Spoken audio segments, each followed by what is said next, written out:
Em nome do Pai, do Filho e do Espírito Santo. Boa tarde. Louvado seja nosso Senhor Jesus Cristo, para sempre seja louvado. Amém. A importância do Evangelho de hoje é que pode pegar algumas pessoas que ficam muito distraídas na hora da Santa Missa e acabam não percebendo a riqueza do Evangelho nem das outras leituras. Por que eu digo isso?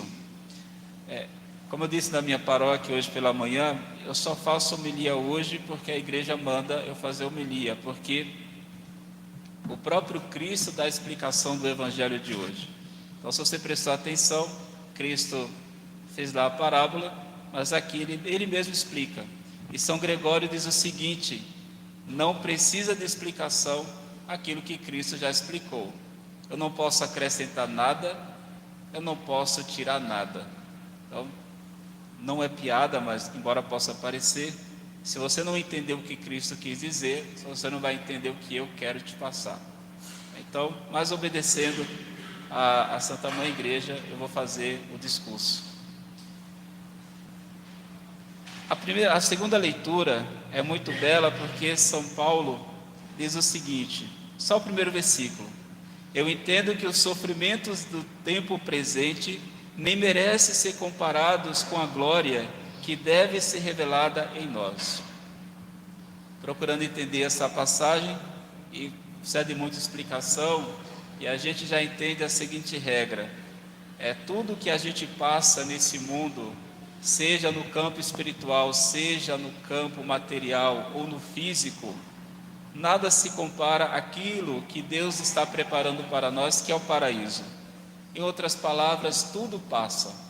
A tentação passa, a dor passa, e tudo na vida passa. Então, se a gente souber, com a graça de Deus, aproveitar todos os sofrimentos, as fadigas e a própria tentação para a glória de Deus, isso aqui vai ser muito bom, sempre sabendo que eu não sou eterno e, por consequência, aquilo que eu estou passando hoje não é eterno. Uma hora ou outra o Senhor vai me chamar para a sua glória, e espero, com a graça de Deus, estar em estado de graça para poder contemplar a glória do meu Senhor. Então, não tem problema se hoje eu estou com saúde, se hoje eu estou enfermo, se estou com dívida ou se estou com fartura, tudo bem. O importante é não perder Jesus Cristo de modo nenhum. E aqui o Evangelho, como eu disse, não vou falar nada da parábola, mas o versículo 16, eu acho que vale a pena a gente abordar uma questão aqui, do Evangelho. Felizes sois vós, porque vossos olhos veem. Em verdade vos digo, muitos profetas desejaram ver o que vedes, e não viram. Desejaram ouvir, e não ouviram. Isso aqui é importante, porque pensa comigo. O próprio João Batista, o grande profeta, batizou nosso Senhor Jesus Cristo. Ele não teve aquilo que você, católico, tem. João Batista nunca entrou no templo e ali ele nunca teve o privilégio de adorar Jesus Cristo em seu corpo, sangue, alma e divindade. Hoje nós temos esse privilégio. Olha que graça preciosa.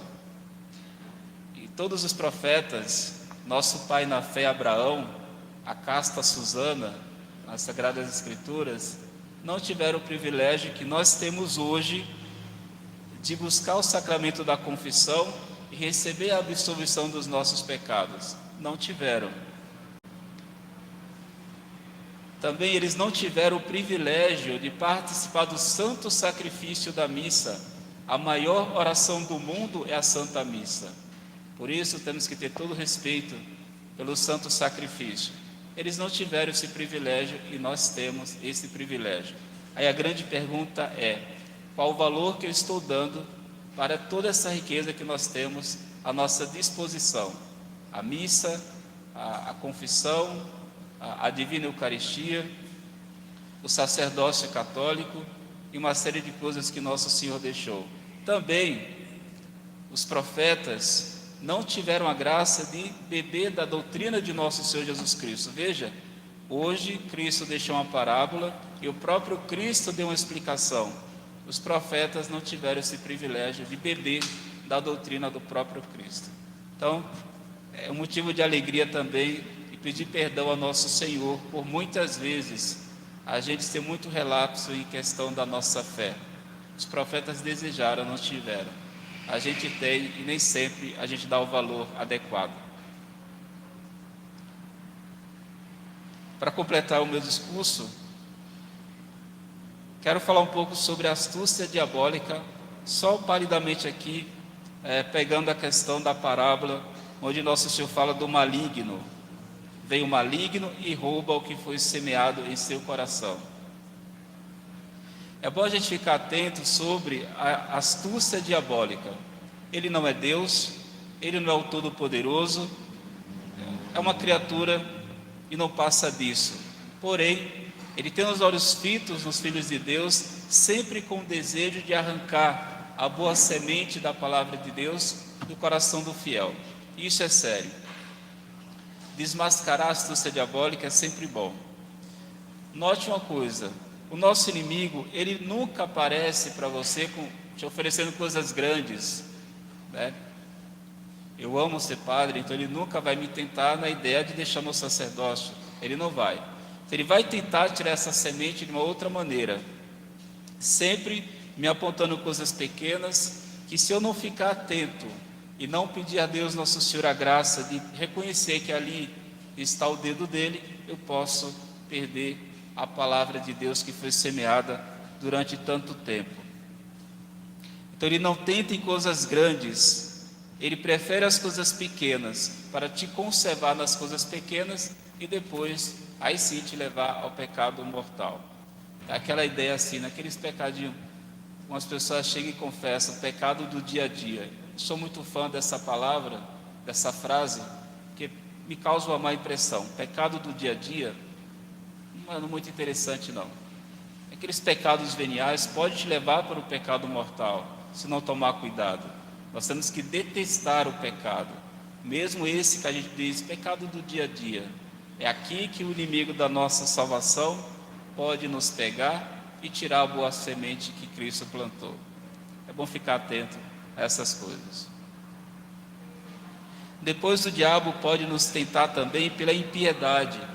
Eu acredito que aqui ninguém vai deixar de ser católico, graças a Deus. Mas aquela impiedade, aquela falta de reverência ao nosso Senhor. Veja só um exemplo. É tão chato às vezes você estar na missa e escuta um celular tocando. Você está na missa, você veio falar com o nosso Senhor, veio rezar, por que deixar o bendito celular ligado? Então isso aqui entra no ponto da impiedade, a falta de reverência ao nosso Senhor. Também na hora da Santa Comunhão, procurar ter mais respeito à hóstia sacrossanta, comungar com todo respeito, como ensina a Santa Madre Igreja, fazer a devida reverência, volta para o seu lugar, fica lá conversando, ganhando tempo com o nosso Senhor, e não com outra coisa. Mas o inimigo da nossa salvação, ele planta uma certa impiedade para que o fiel possa perder essa boa pregação que é a hóstia sacrossanta, a Santa Missa. Depois, o inimigo da nossa salvação, ele é o único que promete para todos o dia de amanhã, que eu meditei domingo passado no meu discurso. Deus nos prometeu o perdão dos pecados, me apoiando em Santo Agostinho. Ele não nos prometeu o dia de amanhã. Satanás diz, pode pecar hoje que amanhã você se confessa. Ele te promete o dia de amanhã, mas não se esqueça que ele é um mentiroso desde o início. Tomemos cuidado. Para encerrar aqui essa homilia, São Felipe Neri diz o seguinte: a obra da santidade não é obra de um dia só. Então, vamos tomar a decisão de ser santo. Vamos começar a trabalhar pela nossa santidade. Hoje, se eu não costumo rezar o Santo Terço, eu vou começar a rezar 10 Ave-Marias. Ou rezar pela manhã, à tarde e à noite, 3 Ave-Marias. O próximo mês eu vou tentar melhorar um pouquinho nesse ponto. E assim por diante. Então, a obra de santidade não é obra de um dia só, que é exatamente como encerra o Evangelho de hoje. Um dá 100, outro dá 60 e outro dá 30. O importante é começar e ir até o final e não desistir com a graça de Deus. Que Deus nos ajude, que Santa Generosa, a padroeira desta paróquia, rogue a Deus por nós para que tenhamos a coragem de conservar a palavra de Deus em nosso coração. Salve Maria.